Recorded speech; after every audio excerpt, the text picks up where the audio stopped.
رسول الله صلى الله عليه وسلم. هؤلاء دم النبي صلى الله عليه وسلم. إذن الحمد لله الله قضى حاجتنا وحوائجنا خاصة في هذه الليلة المباركة. الحمد لله ما شاء الله.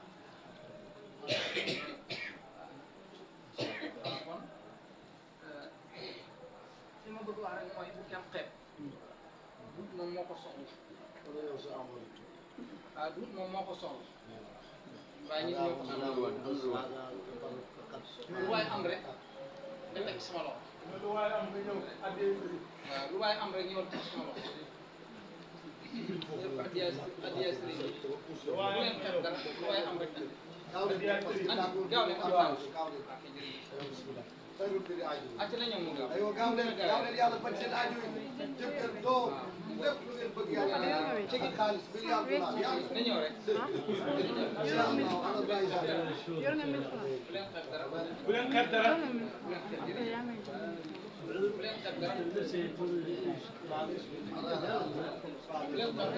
waaw na ñëw Mariam bu leen xeeb dara amul bu leen xeeb dara ok Yacine kooku de suma soppe la soppe imam Assane Cissé ki lañ ko daan fekk mi bësal imam Assane Cissé radiyallahu anhu bu baax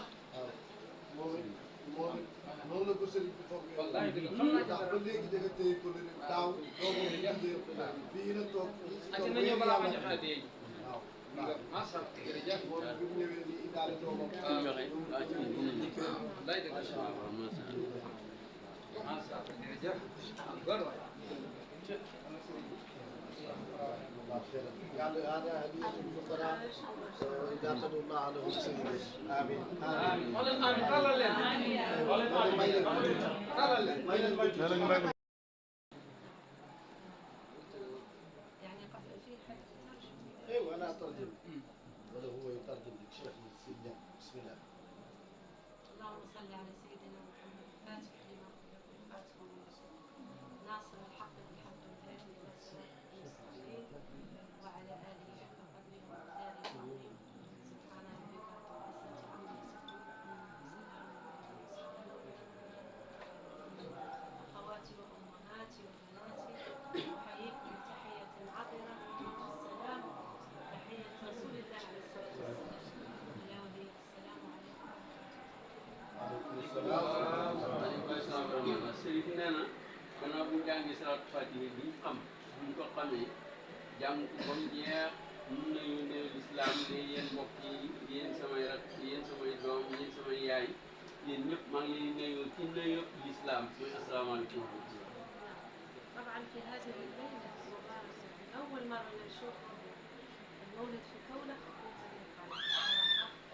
شيء يفرحنا لما نشوف الإسلام الحمد لله. هذه الليلة المباركة جمعت كل الأمة. ليلة التوحيد ليلة مولد النبي عليه الصلاة والسلام كل الأمة يعني مش بس في هذه الليلة فرحانة بسيدنا النبي. لما أشوفكم مجتمعين وعند أخونا الشيخ طيب والشيخ إبراهيم لما قال لي هذا إخواني ومخلصين للوالد الحمد لله فرحت كثير بهم. يعني الشيخ إبراهيم هذا طيب. أول مرة نجي بيته بس لما عرفته عرفت إنه يعني سبحان الله في أمور كثيرة تختلف. نعم. mu ne ñu ngi sant yàlla ndax bii mooy première fois mu daje ñun ci néeg bii mu ne ci guddi gu barke gi nga xam ne guddi la gu barke goo xam ne mbooleem nation yi mbooleem àdduna si yëpp dañuy daje ñëw fii ñëw Medina loolu ñu ngi ci sant yàlla te ñu ndokkeel ci gàttal. مولد سيدنا النبي جمع الأمة وحد. يعني الليلة ميلاد سيدنا النبي فيه خير كثير.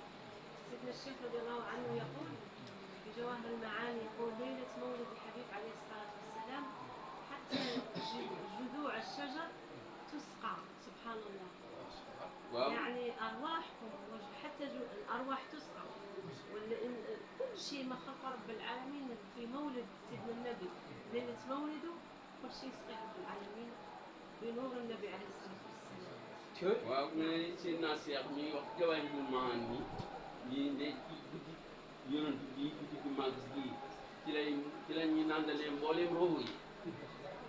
garab yi sax daal garab yeeg jamaadaat yeeg yëpp ci yi la ñuy tëbboo ci yi la ñuy naan.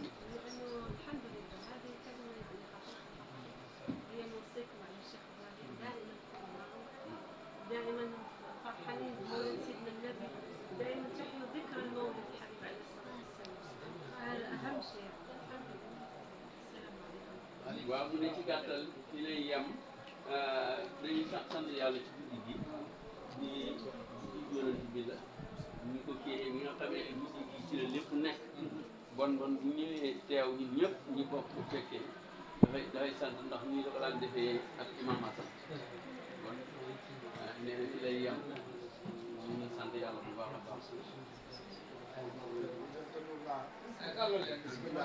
dégg leen ñaan yàlla.